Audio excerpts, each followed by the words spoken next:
নমস্কার, আমি তরুণ ঘোষ। দর্শক, আমি বলেছিলাম যে ঘটনা যেদিকে যাচ্ছে এই ট্যারিফ যুদ্ধ, তাতে চীনকে ভারতের কাছাকাছি আসতেই হবে। ডক্টর ইউনূস যতই চীনের কাছে ছোটাছুটি করুন, লালমনিরহাট দেখান, উনি তিস্তা দেখান, চীন কিন্তু হ্যাঁ হুঁ করে ছেড়ে দেবে, চীন কিন্তু আসবে না। তবুও ভারত সতর্ক আছে। সেই চীন এবার ভারতের দ্বারস্থ হলো অফিসিয়ালি, অ্যানাউন্স করে। এটা আমি গতকালকে বলেছিলাম যে কখনো চীন আসবে না। তা চীন, এই যে আমাদের কাগজে যেটা বেরিয়েছে, আমেরিকার শুল্ক চাপ দিল্লিকে বার্তা বেজিং এর। মানে ঠেলায় পড়লে না সব গাছে উঠে যায়। ও মোহাম্মদ ইউনূসও গাছে উঠে যাবে কদিন বাদে, ঠেলায় পড়ুক।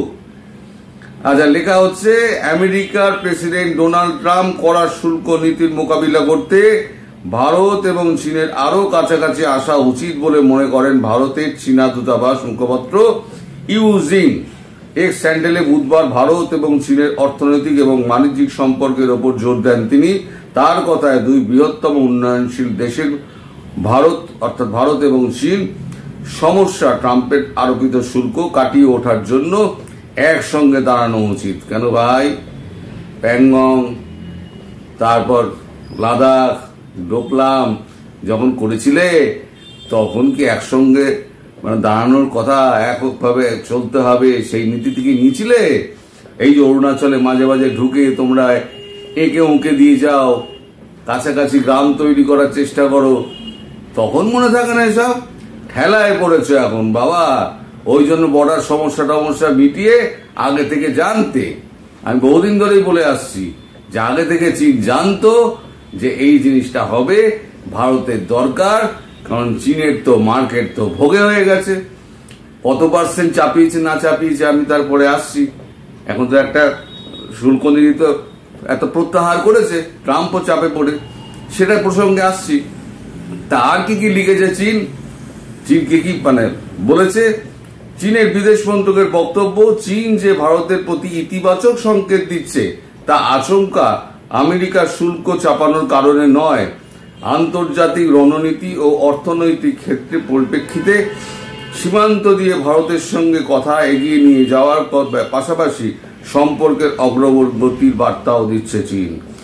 আজ গতকালকে বিদেশ মন্ত্রকের মুখপাত্র রণদীপ জয়সওয়াল বলেছেন, সম্প্রতি সামরিক এবং কূটনৈতিক বিদেশ সচিবদের পর্যায়ে ধাপে ধাপে ভারত এবং চীনের মধ্যে দীর্ঘ আলোচনা হয়েছে। দু দেশের মানুষের মধ্যে যোগাযোগ বাড়ানো, 5 বছর পরে কৈলাস মানস সরোবর যাত্রা চালু করার বিষয়ে একমত হয়েছে। নয়াদিল্লি বেজিং আবার শুরু হচ্ছে ভারত এবং চীনের মধ্যে সরাসরি বিমান যোগাযোগ। 2 মাস আগেই দ্বিপাক্ষিক কূটনীতির 75 বর্ষে বেজিং এর বিদেশমন্ত্রী বিক্রম মিশ্রি এবং চীনা বিদেশমন্ত্রী ওয়াং ইর বৈঠকে এ বিষয়ে চূড়ান্ত সিদ্ধান্ত হয়েছে। তবে বাংলাদেশ সম্প্রতি যেভাবে তিস্তা প্রকল্পে চীন সংযোগের কথা ঘোষণা করেছে, তাতে তা উড়িয়েই দিয়েছে ভারত।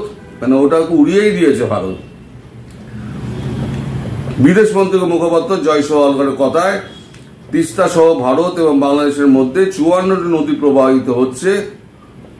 এই নিয়ে যাবতীয় আলোচনা চলবে শুধুমাত্র দ্বিপাক্ষিক স্তরে, মানে চীন এবং ভারতের মধ্যে দ্বিপাক্ষিক স্তরে এই আলোচনা চলবে। সেখানে বাংলাদেশের কোনো প্রসঙ্গই নেই। ইউনূস কে?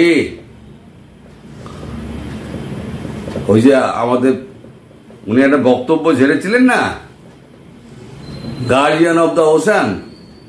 তা গার্জিয়ান অব দ্য ওশানের টিকি করে কাটা হয়েছে, সেটা আমি সন্ধ্যেবেলার ভিডিওতে বিস্তারিত ব্যাখ্যা করব যে কিভাবে টিকিটি কাটা হয়েছে। এখন এই সমস্ত অপপ্রচার যেগুলো হয় না, এই অপপ্রচারগুলো দেখে ভারতীয়রা খুব হাসে। এই যে একটা বেরিয়েছে, কলকাতা ঘিরে ধরেছে চীন, চিকেন নেকে কড়া নাড়ছে পাকিস্তান। কলকাতা ঘিরে ফেলেছে। একদিন নিজেরা 7 সিস্টার করছিল, এইবারে হয়েছে কি চীনকে দিয়ে কলকাতাও ঘিরিয়ে দিয়েছে। এরা মূর্খের স্বর্গে বাস করে। আমি গতকালকে একটা ভিডিওতে বলেছিলাম যে এই মানে শুল্ক যুদ্ধে ট্রাম্প বুঝতে পারছেন না, তিনি একেবারে একঘরে হয়ে যাচ্ছেন, তিনি ক্রুশবিদ্ধ হবেন না, তো সেই ট্রাম্প শেষ পর্যন্ত পিছিয়ে আসতে বাধ্য হলো। চারদিকের যে অবস্থা এবং ভেতরে ভেতরে রিপাবলিকানদের যে একটা প্রেসার তৈরি হচ্ছে, ধন কুবেরদের যাদের ব্যবসা চীনের মধ্যে রয়েছে, গতকালকে আমি বলেছিলাম, তাদের যে প্রেসার, সেটাকে ট্রাম্পকে কিন্তু ভাবতে হচ্ছে। ফলে ট্রাম্প আপাতত 90 দিনের জন্য স্থগিত রেখেছে। ট্রাম্প কি বলেছে সেই প্রসঙ্গে আসছে এবার। ট্রাম্প শুল্ক স্থগিত, স্বস্তি ভারতের, ব্যতিক্রম চীন। চীনকে বাদ দিয়ে চীনের ওপরে আরো চাপিয়েছেন। লেখা হচ্ছে শুল্ক যুদ্ধের উত্তাপ বাড়ছিল, কিন্তু এর সামন্তরালে চাপ আসছিল নিজের দল রিপাবলিকান পার্টির একাংশের থেকে। গতকালকে আমি বলেছিলাম, এই পরিস্থিতিতে বুধবার ভারতীয় সময় বেশি রাতের দিকে অধিকাংশ দেশের পণ্যের ওপরে চাপানো চড়া আমদানি শুল্ক 90 দিনের জন্য স্থগিত করে দিলেন আমেরিকার প্রেসিডেন্ট ডোনাল্ড ট্রাম্প। তবে ন্যূনতম 10% শুল্ক জারি থাকছে, এটা তো আগেও ছিল, গত 2 এপ্রিল কার্যকর হয়েছিল। একমাত্র চীনকে কোনো ছাড় দেওয়া হয়নি, উল্টে তাদের পণ্যে আমদানি শুল্ক 104% থেকে বাড়িয়ে 125% করার কথা ঘোষণা করেছে ট্রাম্প। সংশ্লিষ্ট মহলের ব্যাখ্যা, এর ফলে আংশিক স্বস্তি পেল ভারত, বাণিজ্য চুক্তির আলোচনা চালানোর জন্য আরো কিছুটা সময় পেল তারা। বস্তুত এদিন বিদেশমন্ত্রী এস জয়শঙ্কর বুঝিয়ে দিয়েছেন, শুল্ক যুদ্ধে না জড়িয়ে আমেরিকার সঙ্গে বাণিজ্য চুক্তির আলোচনায় আগ্রহী সরকার। নিজের সোশ্যাল মাধ্যম ট্রুথ সোশ্যালে ট্রাম্পের দাবি, শুল্কের কথা ঘোষণার পর প্রায় 75টি দেশ তার প্রশাসনের প্রতিনিধিদের সঙ্গে যোগাযোগ করতে চেয়েছে বাণিজ্য চুক্তি। সেই কারণেই শুল্ক স্থগিত রাখার সিদ্ধান্ত। এই 90 দিনের মধ্যে বাণিজ্য চুক্তি সংক্রান্ত আলোচনা চূড়ান্ত করার চেষ্টা করা হবে। তার মানে এই 90 দিন টাইম নিয়েছে বিভিন্ন দেশের সঙ্গে আলোচনা, আসলে নেগোসিয়েশন করতে চাইছে। সোজা কথা, নেগোসিয়েশন করছে। তোমার দেশে এত শুল্ক তুমি আমার উপরে চাপাচ্ছ ট্যাক্স, তাহলে আমি তোমার উপরে কত চাপাতে পারি, এই নেগোসিয়েশন চলবে।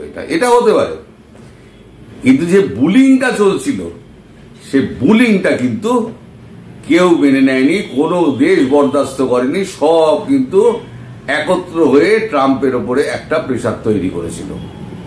এখন সবাই যদি বলে যে আমরা আমেরিকাকেই মাল পাঠাবো না, আমেরিকা যাবে কোথায়? রিপাবলিকানরা তো তখন তো ছেড়ে দেবে না, দেশের মানুষও ছেড়ে দেবে না।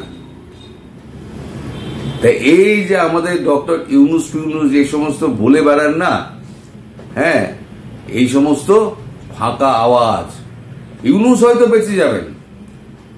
এই যে 37% শুল্ক এটা প্রত্যাহার করা হচ্ছে, ইউনুস হয়তো আপাতত বাঁচবেন, কিন্তু মালটা পাঠাবেন কি করে?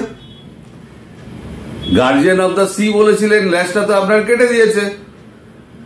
বিস্তারিত ব্যাখ্যায় আসবো সন্ধ্যাবেলাতে। তা সেই আপনি এবার মালটা পাঠাবেন কোত্থেকে?